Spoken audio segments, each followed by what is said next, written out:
ደም ግባት የለውም ስለኛ ተገርፏ ይህንን ሕማሙን ማንሰ በሞት የተገለጠ ፍቅር።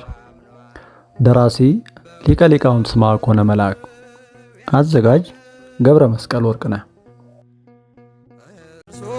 ተቀበለ እርቃኑን ተሰቅሎ ቀራንዮ ዋለ። ክፍል 7 ምንም ባይኖርስ? ምድርና በውስጥ ያሉ ነገሮችን ሰውን አስገኙት እንጂ ሰው እነርሱን አላስገኘም። ተራ ከሆኑ ነገሮች የተሰራ የታላቁ አምላክ የእጅ ሥራ ውጤት ቢሆንም ከሰሪው ክብር የተነሳ ክቡር ፍጥረት ሆነ።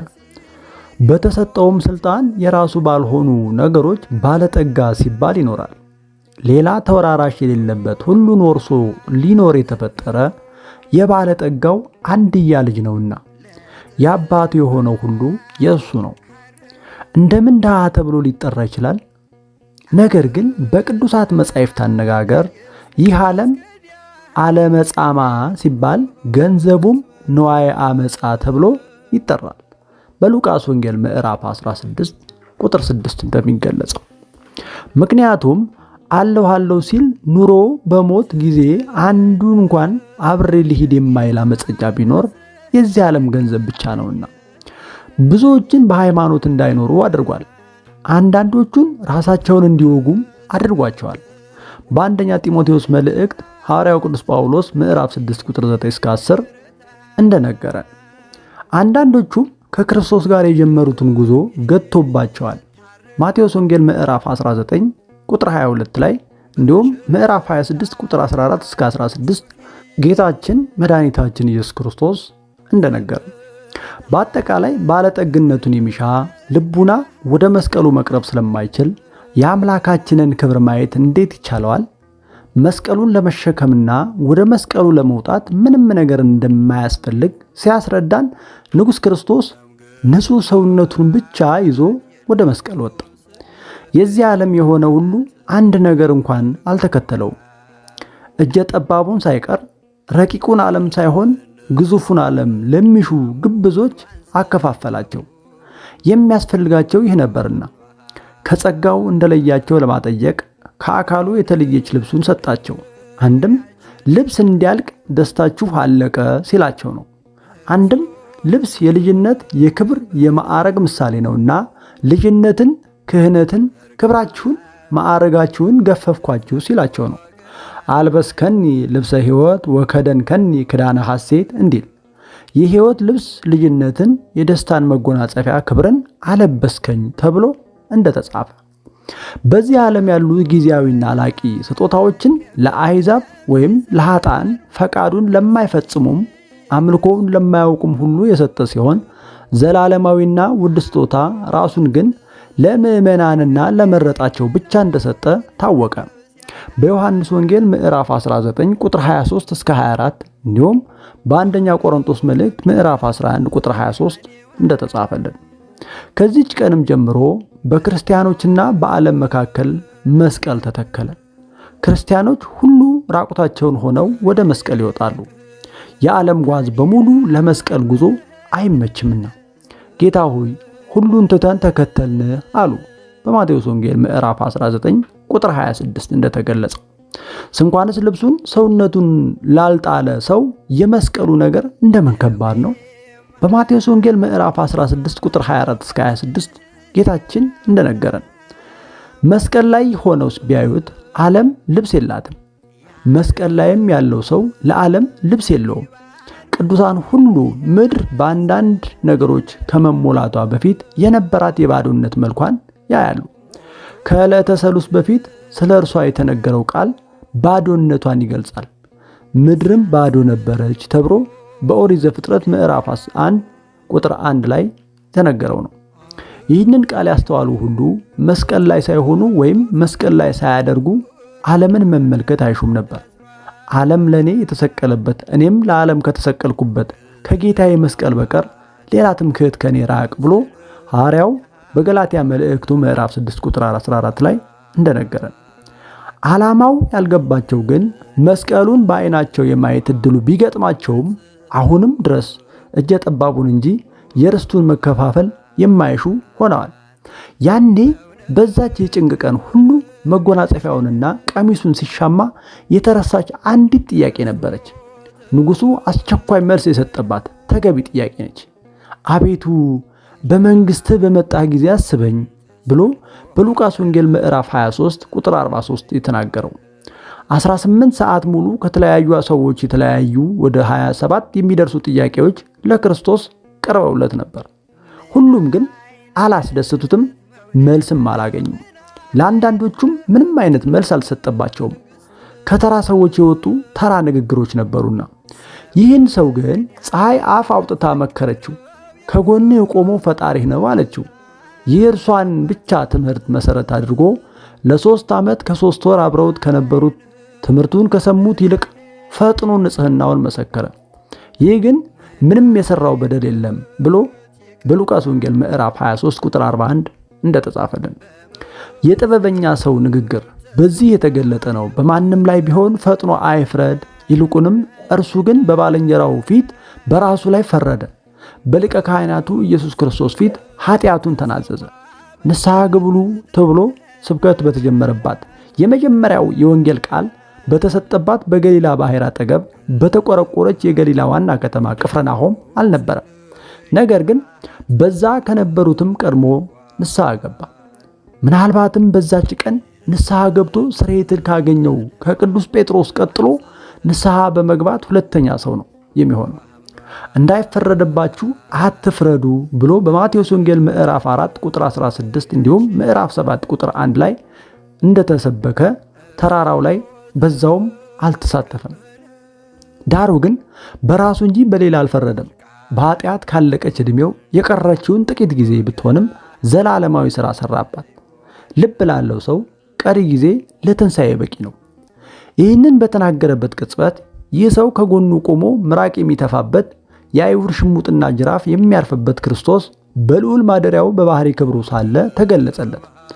በመስቀሉ ዙሪያ ከተደረገው የሰው ልጆች ድፍረት የተነሳ መላእክት በፍርሃት ሲወድቁ፣ አንዳንዶቹም ክንፋቸውንና እግራቸውን ሲያንዘፈዝፉ ተመለከተና አቤቱ በመንግሥትህ በመጣ ጊዜ አስበኝ ብሎ ከመላእክቱ ጋር አብሮ ዙፋኑ ወዳደረገው መስቀል ሰገደ። ከሱም በፊት ከነበሩት ከሱም በኋላ ከተነሱ ቅዱሳን ይልቅ ፈጣን መልስ የተቸረው ጥያቄ ነበር። ዛሬ በገነት ከኔ ጋር ትሆናለህ። የሚገርመው ይህ ብቻ አይደለም። ቅድስት ነፍሱን ከክብርት ሥጋዊ በሚለይባት በዛች ሰዓትም ራሱን ወደሱ ዘንበል አድርጎ እንደነበር ተጽፏል። በዛች ሰዓት ባደረጋት ሥራ ተማርኮ ራሱን እንደሰጠው ያጠይቃል። በምድር ላይ ሲኖር ራሱን እንኳን የሚያስጠጋበት የለውም የተባለለት ጌታ እንደምን ሰውን ወዳጁ ነው? ጌታ በማቴዎስ ወንጌል ምዕራፍ 8 ቁጥር 20 በመጨረሻዋ ቀን ራሱን ወደዚህ ሰው አስጠጋ ተብሎ ተጽፎለታል። በመጨረሻ መጥቶ የመጀመሪያው የሆነው ከዚህ ሰው በቀር ማንም የለም። በአንድ ቀን ሩጫውን ጀምሮ ወዲያውኑ በድል ያጠናቀቀ ከእርሱ በቀር ማን አለ? ነቢያትን አልመረመረም፣ ሐዋርያትን አልተከተለም። ዳሩ ግን ተዘግታ ለኖረችው ገነት የመጀመሪያው ሰው ሆነ። ከዛች ቀን በቀር ስለ እግዚአብሔር መንግሥት አስቦ አያውቅም። እግዚአብሔር ማን እንደሆነም አይቶ ለይቶ አያውቅም። ዛሬ ግን ከእግዚአብሔር ጋር በገነት ሊኖር ተወሰነለት። ውድ አንባቢ ሆይ ከዚህ የአዲስ ኪዳን የመጀመሪያው ጻድቅ ምን ተረዳህ? ተንኮል የሌለበት ንጹሕ ልቡን ብቻ መስዋዕት አድርጎ አቀረበ። ሌላ ነገር አልነበረውም። አንተስ ያማረና የተወደደ መስዋዕት አድርገህ ታቀርበው ዘንድ ንጹሕ ልብ ካለ ሌላ ምንም ባይኖርስ? በመዝሙር 50 ቁጥር 17 እንደተነገረው አብርሃም ከካራን ወደ ከላውዲዮን ከከላውዲዮን ወደ ከነዓን በተጠራ ጊዜ ምን የነበረው ይመስላል?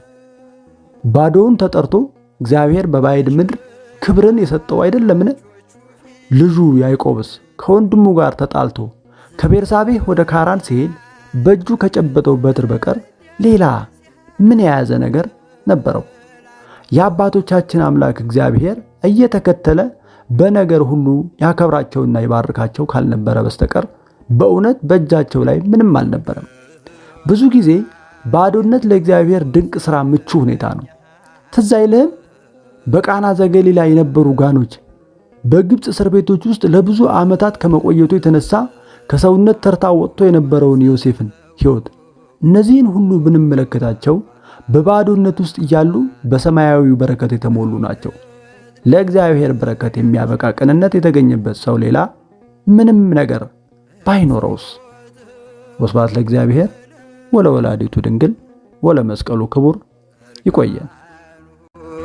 ተሰቅሎ ቀራንዮ ዋለ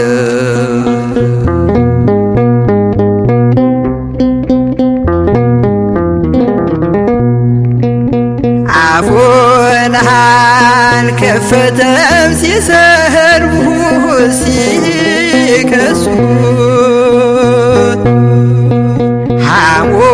ሐሞትና ከርቤ ቀላቅለው ሲያጠጡት ዓለም ጭካኔዋን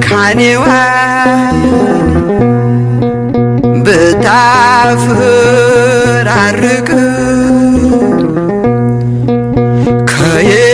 ከይቅርታ ሌላ አልመለስላትም።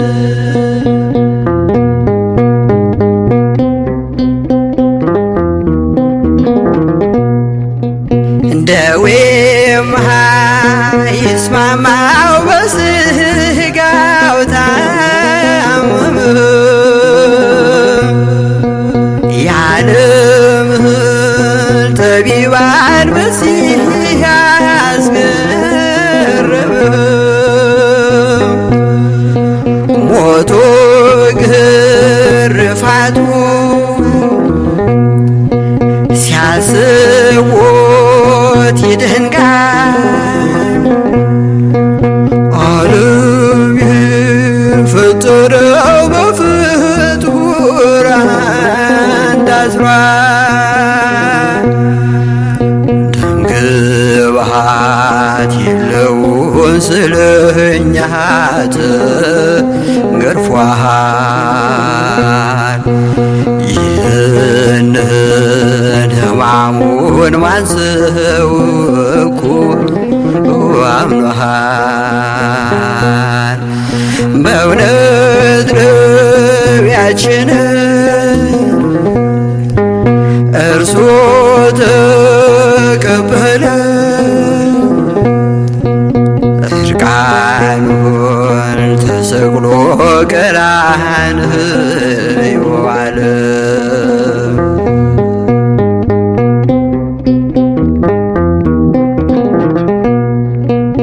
ምን አይነት መውደድ ነው! ምን አይነት ትዕግስት!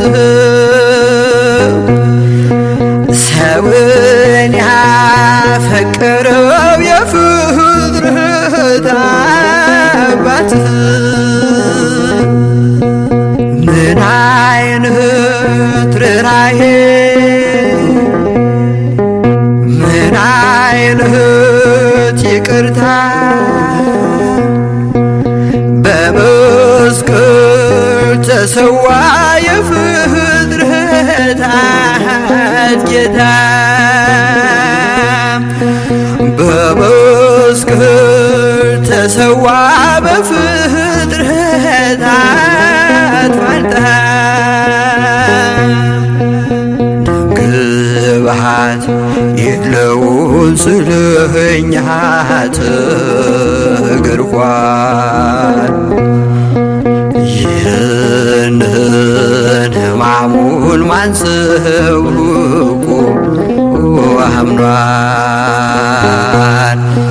በእውነት ደዌያችንን እርሱ ተቀበለ። ብርሃን ተሰቅሎ ቀራንዮ ዋለ